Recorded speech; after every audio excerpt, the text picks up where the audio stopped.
All right, let's get it rolling. Comic fam, thank you so much for joining us today. And when I mean us, I mean me and my friend Russ Bright of Milky Comics. How you feeling? I'm all right, Tom. I am so glad to be here. Dude, we got a top 10 hot comics list to report to the community that I'm really stoked about. Before we get into the list, I'm going to ask them, to hit the subscribe button. We make a lot of comic-themed content throughout the week. And we should just jump into this list at number 10 because we need to talk about a character a lot of people I don't think are going to know. Well, Ms. Marvel from 2014, issue number 5, contains a character that may have been thinly alluded to. Who's this character, Tom? Okay, we have, coming at the list at number 10, Ms. Marvel, issue 5, the first appearance of the Inventor. Now, do you know who the Inventor is? I have never heard of the Inventor ever. Okay, so we have word that casting announcements have been made. They're looking for someone to be in the Ms. Marvel show. And the character that they're casting is called the Birdman. Mm-hmm. Now, this is something that studios like to do to kind of throw off the fans, tell them something that, isn't real, kind of a red herring. And we think that the Birdman actually is a nickname for the Inventor. Okay. Now, have you ever heard of the Inventor? Nope, not at all. Okay. The Inventor is Thomas Edison in the Marvel Comics universe. But he is not actually Thomas Edison. He is a clone of Thomas Edison that accidentally was crossed with a cockatoo. So he's a Birdman. Oh. Yeah, the book's going for $7 average, and we're seeing a 1,200% hike in copies sold in 7 days. This is awesome, dude. Okay. This is a character that's kind of news to me, but it's really weird. I dig it, but you know what? Ms. Marvel's kind of a weird character with her superpowers, that Sure. is, and people are kind of interested to see how this gets adapted into like a live action version, but I'm all for it, and people are specking on the books, so... Thomas Edison, ladies and gentlemen. Okay, scaling it back to something a little bit more mainstream. Less morbid, too. Right, absolutely. Number 9, we have Amazing Spider-Man number 546. Now, some of you know this as the first Brand New Day comic book. Some of you know this as the second appearance of the second Jackpot. And the reason why we're talking about it today is that it's the second appearance, first full appearance of Mr. Negative. Now, if you were paying attention to one of the lists we were doing last summer, the 2007 Free Comic Book Day Amazing Spider-Man actually contained the first appearance of Mr. Negative and Jackpot. Well, 546 happens to be selling for $5 now with a high of $125. Now, this is a good book to spec on, especially because we do think that Mr. Negative is going to be in Spiderverse 2. $5 doesn't sound like a lot. But if you really want to go digging deep, there's a 1 in 20 variant, there's a 1 in 100 variant, and another variant. I don't call things ghost variants very often, but after doing a little bit of research on the book market variant, this thing is ridiculous. Yeah, what is it? It says not for resale on it. It actually says book market variant in the top left. You got to keep an eye out for this. There was a CGC 9.8 that went in March of last year for almost $900. They consistently go in the $400 to $500 range. This is just impossible. If you look for the 546 book market variant online, you see message board after message board of people pleading for a copy because they really, really need it. So if you find one in the wild, oh my God, it is listed in the Key Collector app. That's right. Key Collector, which is the sponsor of the show. And it has a really good tab that says character search right on the homepage. If you click that and you type in any character, it's going to pull up all the relevant comics that are kind of listed as keys or ones that you really should know or be keeping an eye out for, specifically this Free Comic Book Day that you mentioned, as well as different appearances of Mr. Negative, which I think that this could be the spec character, but this show isn't out for a few years. Oh, I know. At this point in time, it's early. It's really early. It's a couple of years away. But the teaser showed a symbol that looks like the color scheme, and this is a character that people got excited about after the video game. So, yeah, I'm all for it if it does happen. But again, really early, maybe a good time to be searching for cheap copies. Just like number 8 on the list, but this one, you may have to pay a little bit more money to secure that spec because we have X-Force this year, 2019, issue number 1, the Todd McFarlane 1 in 100 Wolverine variant.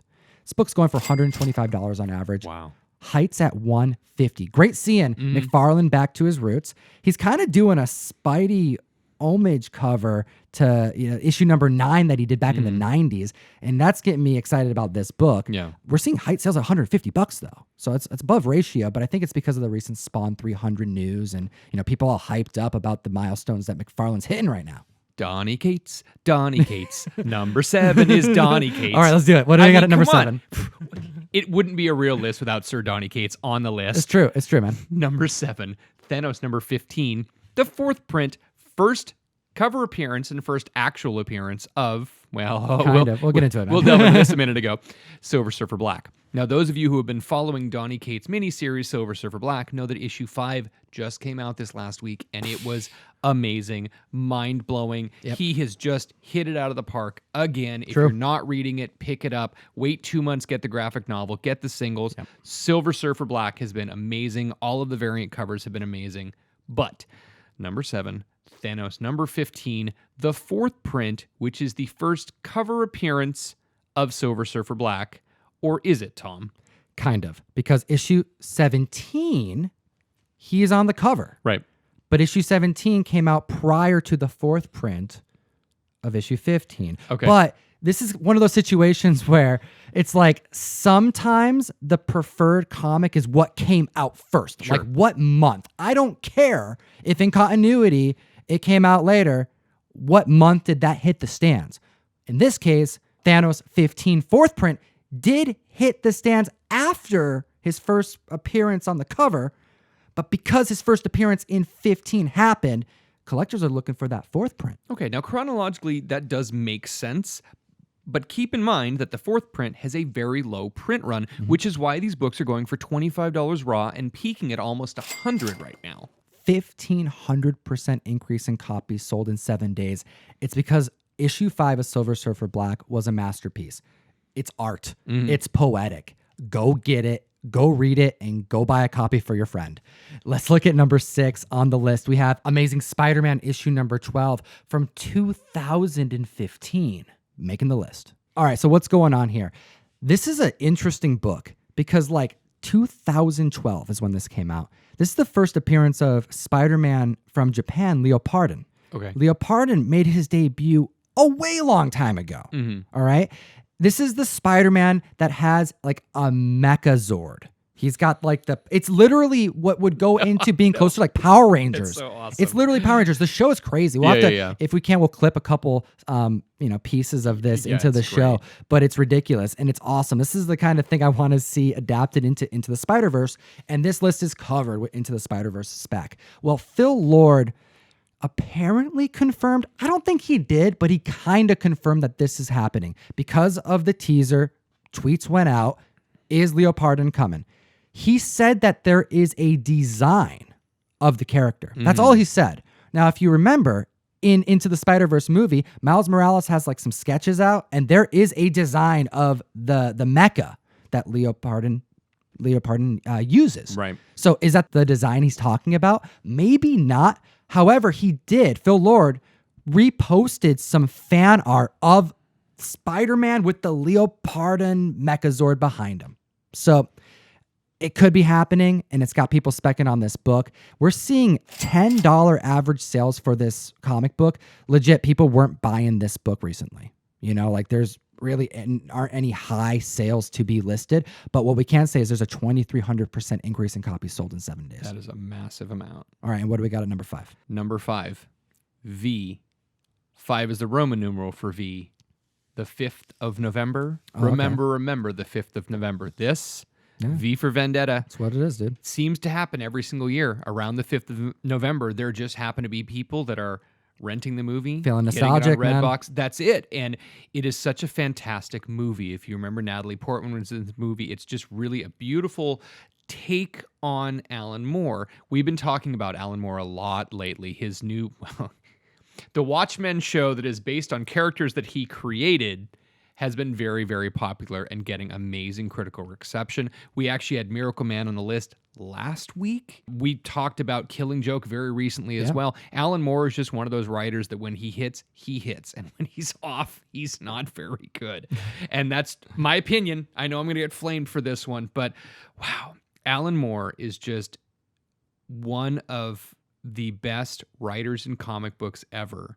And again, in my opinion, just kind of inconsistent. $18 average sales, Heights at $235. Oh, yeah. And this book is solid. I know Tom had a graded copy of the first appearance of V for Vendetta. It's magazine size. It's really difficult to find. It is listed in that Key Collector app as well. But this fantastic book, you will find it out there. This is one of those ones that it's going under the radar all the time. Yeah, Heights at $235 with an increase in copies sold of 750% in just a week because of the anniversary. Comment down below, like, and make sure you're subscribed to the video on our channel. And we will be sending out a first print copy of V for Vendetta #1 and a first print copy of Miracle Man #1. I felt like it, was number 1 on the list last week. They're both Alan Moore goodness. Looking at the list here at at the list at number 4, we have X-Men 155. The first appearance of the Brood, the Alien, the Insectoid, the Parasite, man. Right. What's going on? Well, Jim Comics, this guy's awesome over on YouTube. He does a lot of speculating. And we have a Avengers up-and-coming arc that was solicited. And you know what? It got him thinking about the Brood because we see a Thor that has his blood infected by the Brood. We have a Brood Thor. So naturally that this is going to be a part of the story arc. We have a very scary and menacing looking Thor that's going to be making the story and causing the Avengers some trouble as they're traveling through space. Well, it's got the first appearance of the Brood spiking because people are thinking that this may be a character that may come up in the future. We have $12 average sales and $150 for high grade copies selling right now. And that's because this is an old X-Men book. It's tough and high grade regardless of if the character's big. You know what? Jim Comics had that speculation just has a lot of people really, really excited. It's 1,100% up from last week. What do we got at number 3, Russ? Because this is another one that I'm surprised to see here. I mean, it's a horror comic. It's independent. What's going on? Coming in at number 3 this week, we have Unsound #1. Now, this is a great book that's written by Cullen Bunn. Cullen, you may know, has written Blood Parish, The Damned, a bunch of other great books that have written. Now, this book was announced that it's under production from Netflix with the director of Shazam. This is a really, really good news. Now, from reading a little bit about it, there is a character, Ashley, who has started working at an insane asylum, and she follows some noises down into the basement. The word survivors is used. It is dark. She finds her mother there and stuff. There's some crazy stuff going on. Now, Bleeding Cool actually reported on this in 2012 when the comic first came out, and if you search, you can find it's a 1-minute live action trailer that was made to promote this comic book. That is creepy AF. Oh my God. Like I'm watching it and it's just dark and So if they can do something that is that dark, that visceral, that all-encompassing horror for the TV show, it's gonna be a really, really scary one to watch. Now, the raws on this book are going for almost nothing. You can find them in the $1 to $5 range, and high they're going for $20. But this book, it was announced this morning, and the movement is fast on this one. Number 2 on the list, we have Spider-Woman Alpha issue #1. We got this first team up of the Spider-Women, but it's more teaser trailers. Is this warranted? Well, I don't really know about the warranting on this one. Now, Spider-Woman Alpha has Silk, Spider-Gwen, and Spider-Woman Jessica Drew as a team. So if you watch the teaser trailer for Into the Spider-Verse #2, which dropped in the last week, it's a 19-second trailer. It pretty it's much 10 seconds. It pretty much has a spray-painted Spider-Man logo that flashes a bunch of different colors. And one of the color combinations looks like Spider-Gwen's color combination, and one of it is kind of yellow and red and black, which could be Jessica Drew. Or Leo Pardon. I mean, that's the weird thing because... Yeah, who knows? And then it tells us that it's coming out in 2022. Yeah, it's a long time. That is a really, really long time. April 2022. So we are looking at almost 30 months away. Now, if it's released in 2022, that would coincide with the 60th anniversary of Amazing Spider-Man. So if Marvel is attempting to do some symmetry there, that would be cool. I would understand it. But considering how well Into the Spider-Verse did, how popular it was, and how many people were going to see the movie multiple times, I don't know. They may be waiting too long. Remember, in December, we were reporting on this book because Amy Pascal said that there were plans for all 3 of these characters. Yep. But we hadn't heard anything since then. So 11 months ago. Yeah. So, I mean, that was a while back. Well, now we're reporting $15 average sales and $100 strong for those high-grade copies on the high end. All right, let's take a look at number 1 on the list here. But before we do that, we got to let you know, big reminder, the Mystery Mail Call, our comic book subscription service, you only got until the 15th to sign up. That's like a week away, man. Oh, I know. It's going to be really, really fast. And if you checked out Tom on Instagram this week, wow, you saw the pictures of the Undiscovered Country variant from Image with cover art by Danny. Oh my God, that thing looked amazing. It looks even better in person. And if you want to get on the list to be able to get the Undiscovered Country variant, you have to sign up for the mail call. Link in the bio to join the community, or just go to ComicTom101.com. Number 1 on the list. This one's fun, man. We got a Walmart comic book coming in out of nowhere this week. Okay. Shout out to Dave Norris, who actually uncovered some information on this. He's just a member who is up on his keys. Nice. Okay, so we have Spiderverse, issue number 1, the Walmart variant, hitting the list. This is a comic book that was in a 3-pack, but there is some unusual things going on with this comic. So let's get into it. First off, this is the first appearance of a Spiderverse character. We have Spider-Zero. Very cool character design. Sure. I don't know much about this character besides that she has like this spider that actually travels with her. It's like a giant tarantula. Okay. It's like a pet with her. Yeah. So anyways, pretty cool character, but this is the first cover appearance in this Walmart package. It's just right on the front. Now, what is very strange about this is that if you look on it, there's no barcode on the front.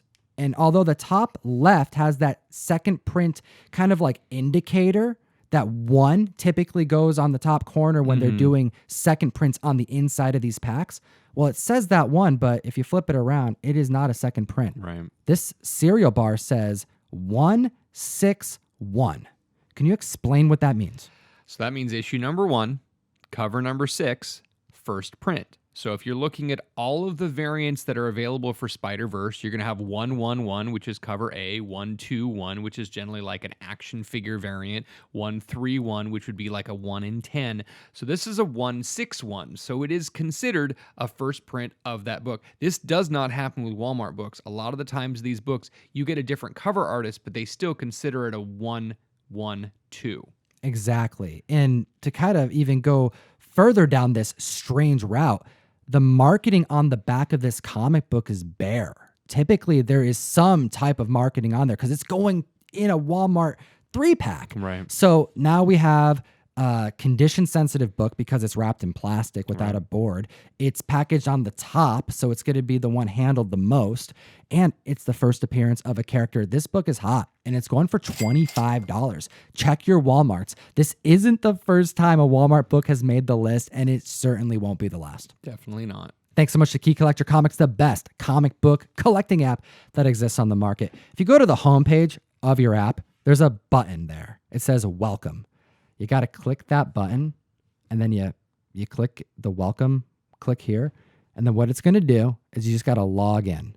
When you log in, you use the code TOM101. You get a free week subscription, and you help support the show. Very cool. That's it. You just put right there. You go to promo code TOM101. Nice. Support the show. Get some comic books. We like that. We appreciate you. Thanks for watching our show. We really do. Dude, we're about to hit 21,000 subscribers. It is amazing. If you're not subscribed yet, make sure you like, subscribe, comment down below for an opportunity to win these fantastic Alan Moore books, Miracle Man #1, V for Vendetta #1. We love you. We love the community. It is great to be here every single week. As always. Geek responsibly. Enough said. Thanks so much to Little Starfire, who liked, commented, and won a copy of X Factor 23 First Appearance of Archangel. You won this. Awesome. Thank you for supporting our show and commenting and liking and just being awesome. And we're also giving away to Stonewall. He won this copy of it's a Golden Age comic book. Nice. He also won this Tales from the Crypt. It's a #1 reprint, and it's pretty cool. But anyways, we're sending a Golden Age comic, X Factor, and click the link. It's our podcast. Check it out. Comes out every Monday.